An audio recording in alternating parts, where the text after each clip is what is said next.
Greetings, folks. Praise the sun and rejoice, for another update is upon us. A great man once said, with great ragdoll comes great loss of loot. Because there is nothing as exciting as participating into the Avalon X space program. One bandit at a time, eventually we will send the first dead man to the moon. Because if you are ready to embrace your inner Harry Potter, you realize that the real treasure was the body we kept from falling through the map along the way. So now you have to reload because that was a bounty and you lost it forever. Welcome to Wizardry, Harry. We are on a full life setup, easy to make, easy to build. But don't worry, our damage is still quite great nevertheless. And once our build is complete, nothing can realistically stand in our way, except the bad decision we made in life. And the crippling way to get any news for next patch. In this build I will go through all the necessary information, gear location, attributes, perks during leveling, and which Sarras perks to take. Moreover, in the description you'll find a very useful link that showcases the location of all the spells in the game, if you don't know where to look. Let's begin! Okay, let's look at our gear. Our main wand is Crucible. Crucible is currently the best wand in the game. You get this wand when you finish Act 2. On relics you want to of course use, regardless of the wand you're using, Celestial Charms. One Celestial Charms can be bought by Bonxy in Act 2, the woman, the merchant, and the other one from the big guy Brock in Act 1. Now of course there is also Claire. Crucible is currently the best one. Of course, the difference between Claire and Crucible is that Claire will not inflict you damage, so if you want to play on low life setup, Claire is just better when your mana shield is not capped. In Act 1 you can use Silent Weaver. For our helm we're gonna use Queen. This comes from Act 2, main boss, so you cannot miss this one. In alternative to Queen you can use Archdruid from Act 3, from the Shrines. You can use Nightstalker as well. There are also other options that you can use, crafted or not. Anything that gives you spell power, really. For gloves, once you are toward the end of the game or you're in New Game Plus, Eternal Liturgy is very good. However, it will depend how much stuff you unlocked in your journal. So, alternatives are of course Archdruid, critical damage. You can use Spellslinger while you level up, still excellent amount of spell power. You can craft yourself Frozen Seer Binding from Act 3. Nightstalker helps a little bit with mana recovery while you're leveling up, so they're good. Of course, Royal Gloves to help around when your crit is low, it's also good. For our back item, you really have two options. Thorn of the Netherbloom, as usual, because I use this in a lot of my builds because I feel that it's very powerful. You get this one by killing the Gloomfrond. You kill the Gloomfrond in two ways. One, if you progress in the Alchemist questline. It starts when you kill the Mistwalker, or if you do the Alchemist small quest in the Keep. Follow through that and you will kill a Gloomfrond. Otherwise, if you do the Stonewarden Village questline, they will send you to a quest to pray to the giants. One of the giants will not only spawn a Gloomfrond, but will also give you in the same location one free recipe, so you don't have to buy the recipe from the vendor in the Stonewarden Forge. Otherwise, you can get Wings of the Oracle, main boss, Act 2. For chest, I'm using Crimson Deep from the Hand of Sarras. I don't want to give spoilers for this. At the end of Sarras, you will come to a decision.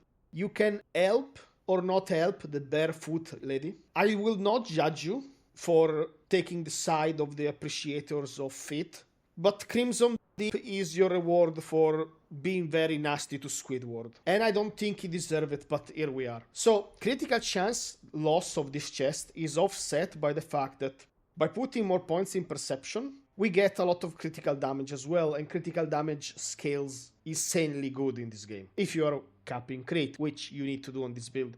So, before you use Crimson Deep, you can get yourself a Royal Gown. Wow, Pasta, what a surprise. Hey, this game is about crit. If you feel the game is too easy, lower your crit. You will have a very different experience. In alternative, I almost didn't want to include this one because it's a minor spoiler. Weaver of the Weirdness, it's an option that will not cost you critical chance.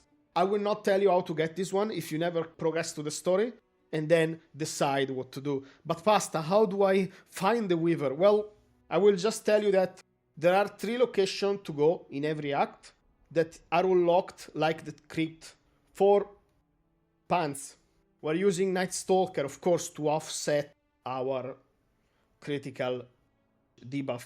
Of course, they don't give us spell power, so it is what it is. So you can use, well, of course, again, Royale, or even Archdruid.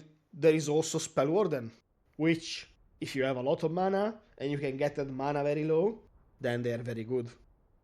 Spellwarden are crafted. You get this one when you get your Crucible wand. For boats, we're gonna use Spellwarden. Oh my god, Pasta, what do you mean? 150% increased mana cost. Well, cost is easy to offset because every time we crit, we recover mana back. War Wand perk also will allow us to recover mana. You can always use Royal Slipper, especially if your critical strike is low. For rings, 2 critical strike ring from Act 1. The new game version has higher stats than the base one. However, you want to have at least 80% critical strike on this build.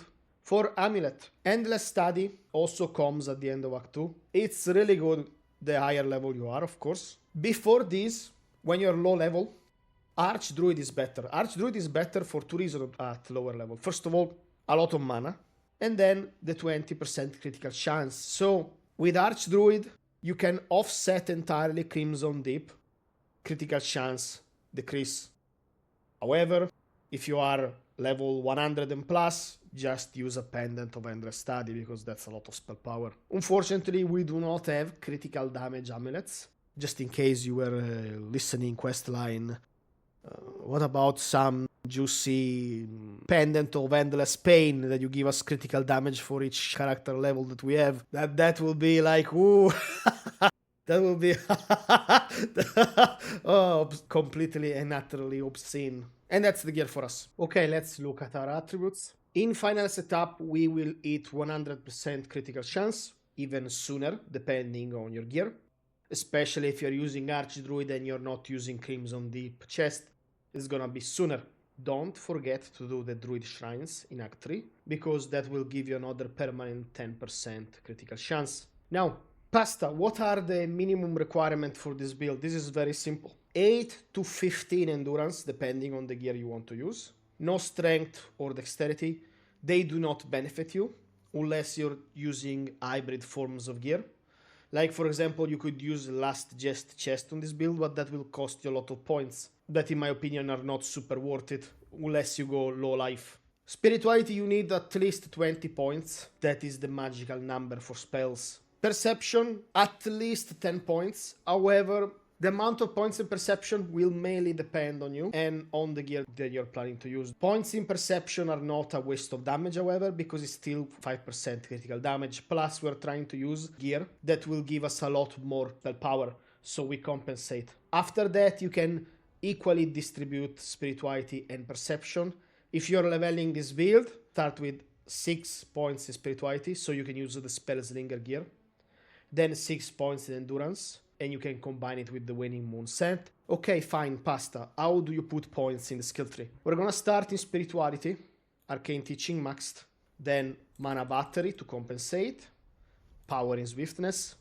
We go in Dexterity. If you're new and you don't know this, Marksman works with spells. Then we go back in Spirituality. We're gonna put 3 points in Arcane Conduit, 2 points in Wand Mastery, Feedback Loop for recovery. Mana Shield is optional. If you're planning to play a version of this build with low life, you will need Mana Shield. A lot of Mana Shield, but I will not go into that for this build. Tiresome Wave maxed, Arcane Mark, we go in Perception, Extra Lucky, Critical Cascade. If you want to put 5 points in Mercantile, you can. You can even start with Mercantile immediately, it's up to you. Exploitation of Affliction. Usually you can proc this by equipping a Blood Ring while you level up. Or if you want to use Blood Transfusion, that's good either way. We are not a dot-based build. If you want to play a Warlock, sorta like a status effect build, I have one on my channel. Just check the playlist for the builds.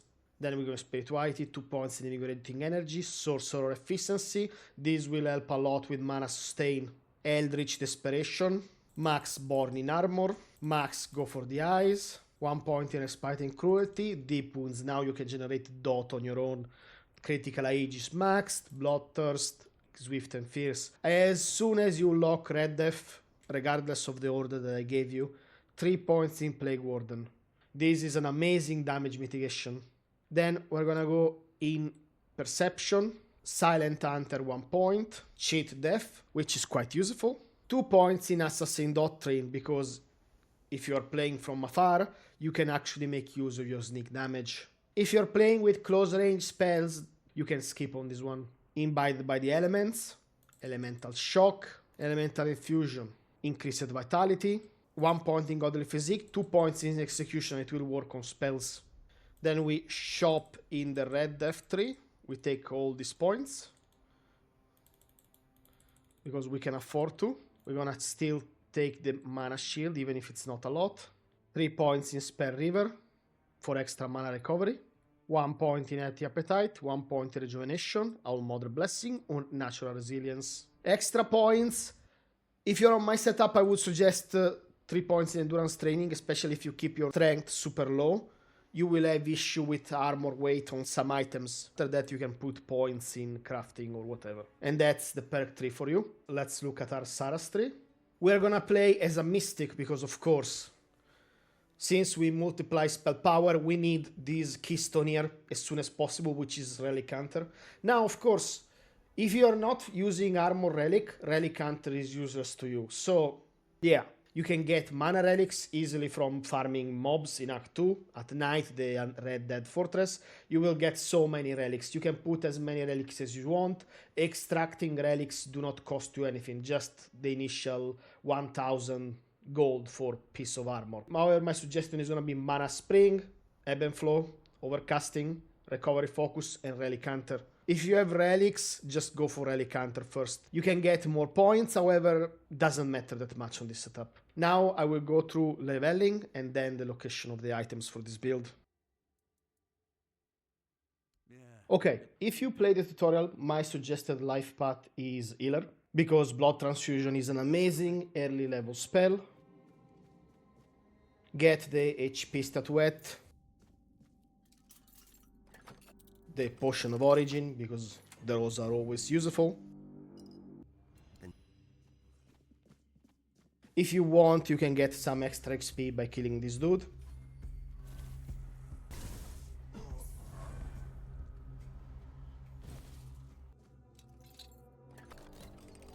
Don't forget to get the HP ring.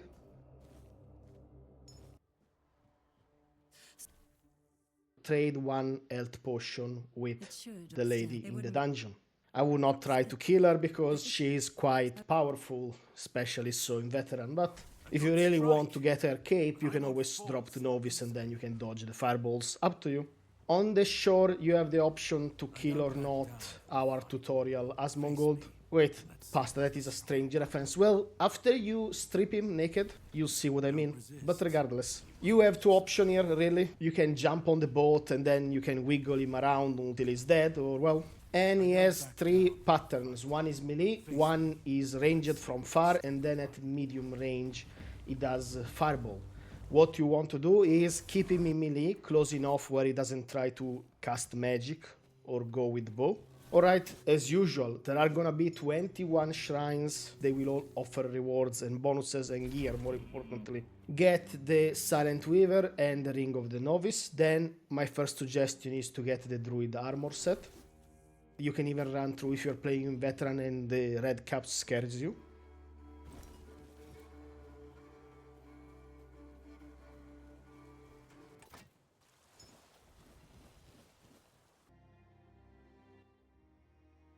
Afterwards, get Poison Spray. It's the only spell that I will advise. You can even play the entire Act 1 and most of Act 2 with this spell, is really strong. If you want to see location of more spells or stuff, check the description. I have an entire video that shows where every single spell is. Get the mana ring from the tavern, just in case, save if you fall. Excalibur from that stone, but it broke, but only at the tip. Would I still get to be king? Get the Spellslinger set. It's not worth to use the entire Spellslinger set, I would advise. Just use the parts that give you spell power. Get the Priestess Cloak for more mana regeneration.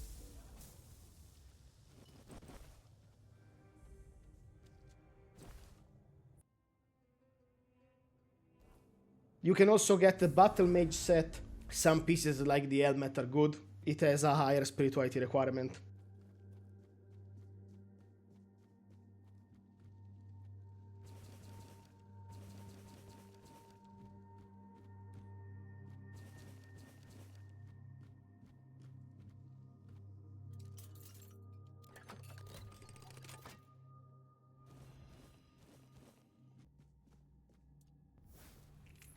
Afterwards, once you go into the crypt for the Necromancer quest, get the free perception book. And afterwards, before you conclude the act, get that extra points. Just one word of advice: don't use the top left entrance toward Act 2, because that has more dangerous mobs.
Someone's out there.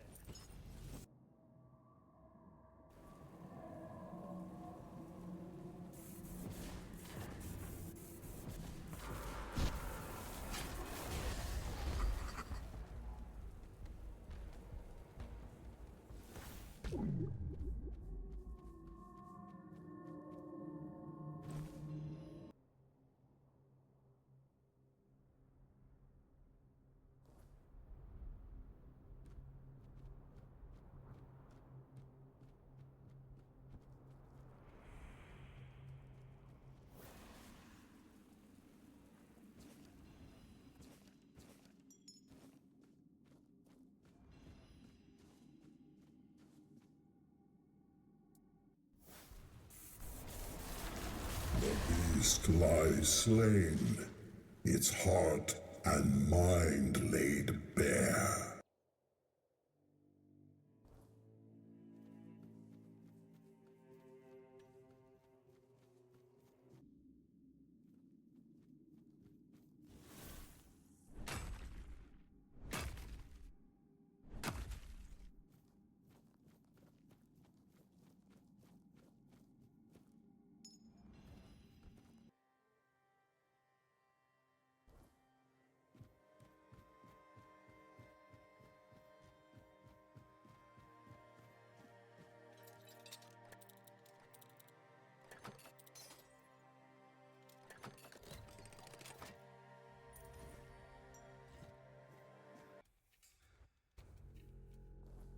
Back to your hovel, coward.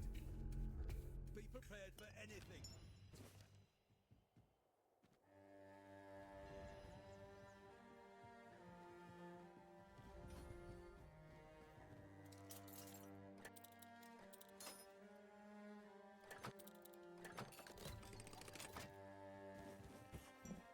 And that's it, folks. Thank you for watching. If you enjoyed this video, please consider leaving a like and maybe even subscribing for more gaming content of very questionable quality. If you have any question or doubts, let me know in the comments below. Have fun playing Fall of Avalon, and I will see you in the next video.